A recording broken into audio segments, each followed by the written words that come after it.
মধ্যে 5 আগস্টের পরে একটা কিন্তু ব্যাপক একটা পরিবর্তন আসছে এবং মানুষ পরিবর্তন চাচ্ছে।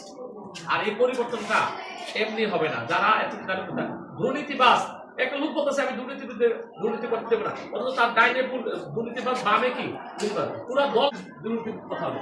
আবার তার পিএস 300 কোটি টাকার মামলা এখনো জেলে আছে।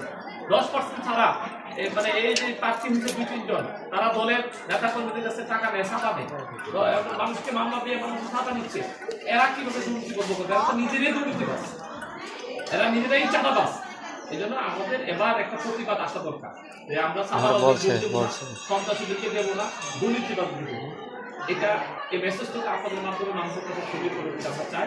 আর আপনারা আমাদের জন্য কাজ করে দোয়া করবেন, কষ্ট করে আমাদের কথা শুনেছেন। আপনাদের পরীক্ষা চলছে, আমরা একটা বিয়া হয়ে গেল, আমরা ভাবলাম যে একটু দেখা করে যাই।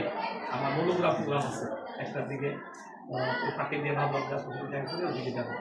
আল্লাহ আমাদেরকে কবুল করুক। আপনারা ভালো থাকবেন। আসসালামু আলাইকুম।